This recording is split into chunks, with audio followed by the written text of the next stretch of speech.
Bienvenue sur Africa 24 pour cette nouvelle édition du Non-Stop Info. Au sommaire, le Rebranding Africa Forum s'est achevé ce samedi 18 octobre dans la capitale belge. Plusieurs stratégies ont été proposées pour favoriser l'émergence du continent, dont l'intégration sous-régionale. Le point dans ce journal. Au Nigeria, le cessez-le-feu avec Boko Haram annoncé par les autorités ce vendredi est depuis ce week-end sérieusement mis en doute. Plusieurs attaques meurtrières ont été perpétrées ces 2 derniers jours par de présumés combattants dans l'extrême nord du pays. Des violences qui ne rassurent pas du tout les populations. Et puis rencontre avec de jeunes amateurs de kung-fu en fin d'édition, des jeunes ougandais qui s'adonnent à la pratique des arts martiaux dans la banlieue de Kampala et des performances dont les réalisateurs raffolent. Mais tout d'abord au Soudan, alors que les doutes quant à l'éventuelle candidature du président Omar el-Béchir à sa propre succession subsistaient, le parti au pouvoir, le Parti national du Congrès, a proposé ce lundi le président comme candidat possible à la présidentielle d'avril 2015. C'est en effet le numéro 1 du Parti national du Congrès qui jouit du droit de se présenter à l'élection présidentielle. Et sur les 10 candidats à la présidence du parti, 5 ont été retenus, dont le président soudanais. Le Rebranding Africa Forum, qui s'est tenu à Bruxelles ce 18 octobre, visait à accélérer l'émergence de l'Afrique à travers les propositions et solutions des acteurs du continent. Parmi ces propositions, la dynamisation de l'intégration sous-régionale, seule voie pour renforcer la croissance économique du continent, mais aussi améliorer les conditions de vie des populations. Les avantages liés à l'intégration régionale sont bien connus et un grand nombre de cadres juridiques ont été mis en place en ce sens. Il s'agit aujourd'hui d'accélérer ce processus. Les précisions d'Ibra Khadindiaï. L'intégration sous-régionale est-elle la panacée pour résoudre les maux de l'Afrique? S'il est difficile de répondre à cette interrogation par l'affirmative de prime abord, on peut néanmoins confirmer que l'intégration sous-régionale est une véritable nécessité pour réaliser l'émergence de l'Afrique. Je me suis surtout livré à une certaine apologie de l'intégration régionale qui offre de meilleures perspectives économiques en termes d'investissement, de production, d'échange, de mobilité des facteurs et d'amélioration de la compétitivité.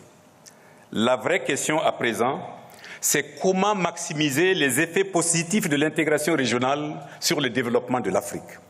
Comment en assurer la participation et l'implication de toutes les filles et fils de ce grand continent. L'Afrique vise à atteindre l'émergence et cette dernière sera difficilement réalisable sans un leadership. Un leadership aujourd'hui mis à mal car il est encore victime d'une balkanisation du continent et de l'ancien système colonial qui freine le développement du continent. Intégration sous-régionale, une nécessité. Une nécessité pourquoi? Parce que d'une part, il s'agit de liquider enfin le legs colonial. Le legs colonial qui a concouru depuis précisément le lancement de l'aventure coloniale à faire du continent un réservoir de captation et surtout de l'administration de la rente. Et ceci par rapport à un continent qui est morcelé avec 54 pays. Mais de l'avis de nombreux observateurs, l'intégration sous-régionale est un processus long qui demande la conjugaison de plusieurs facteurs, dont un qui est le fondateur de tout projet sociétal et économique, la paix. La condition première pour faire l'intégration, c'est d'abord la paix. Je crois que ça a été dit par tout le monde. Nous sommes aujourd'hui à Bruxelles, qui est le cœur de l'Union européenne. Quand on voit à travers combien de guerres l'Europe est partie, et aujourd'hui, la garantie de paix, la dividende de l'intégration européenne, c'est quoi? C'est le fait qu'il y ait une paix durable. Ça fait 50 ans où on voit dans ces pays qu'il y a ça. Cependant, l'intégration continentale ne sera possible qu'à condition que les communautés sous-régionales se renforcent et que les institutions qui régissent leur fonctionnement se dotent de mécanismes plus intégrateurs auxquels adhèrent les États membres avec l'ensemble des populations locales.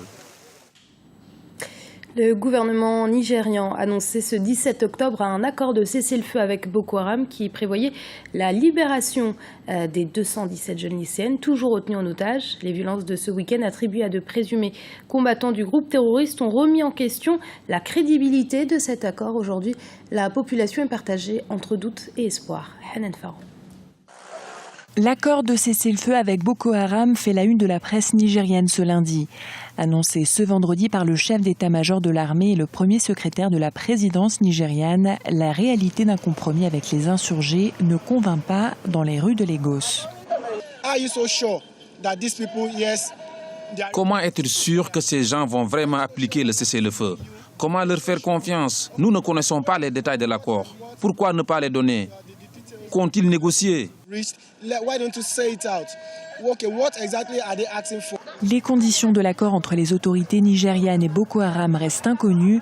On sait que pour le moment, aucun accord n'a encore été conclu pour la libération des plus de 200 lycéennes kidnappées il y a 6 mois. Pour le reste des négociations, les autorités restent évasives. Les discussions concernent essentiellement l'insécurité générale dans le nord-est et aussi la nécessité de sauver tous les captifs des terroristes, y compris les lycéennes de Chibok. En dépit de l'accord annoncé par le Nigeria, les violences se poursuivent. Ce week-end, une attaque sur une route de l'État de Borno aurait fait 8 morts. Une trentaine de personnes auraient également été tuées lors d'un raid sur un village. Des informations difficiles à vérifier en raison de l'instauration de l'état d'urgence dans le nord-est du pays. Ce dimanche, des responsables de l'armée et des services de sécurité nigérians ont émis des doutes sur la réalité de ces attaques de Boko Haram. Une réussite spectaculaire, c'est en ces termes que l'OMS, l'Organisation mondiale de la santé, a évoqué la fin officielle de l'épidémie d'Ebola au Nigeria. Aucun cas n'a en effet été recensé depuis 42 jours, soit depuis le diagnostic du dernier cas. Alors qu'aucun vaccin pour prévenir la maladie n'a été mis au point, la fin officielle d'Ebola au Nigeria est une nouvelle pleine d'espoir qui prouve que le virus peut être combattu et n'est pas une fatalité. Écoutez à ce propos le docteur Alpha Boubacarba, médecin des hôpitaux en Guinée.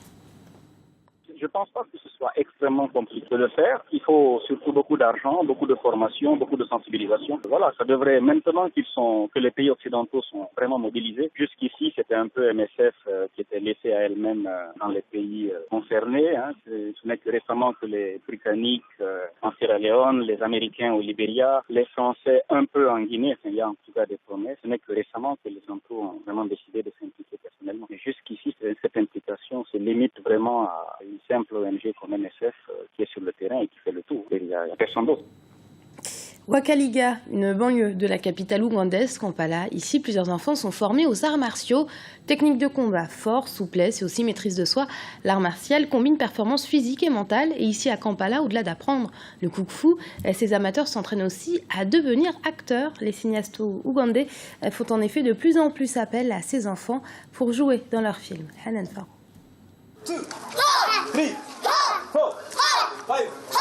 On les appelle les étoiles de Wakaliwood. Ces enfants ougandais ont entre 4 et 9 ans. Disciples des arts martiaux, ils s'entraînent avec un objectif bien précis.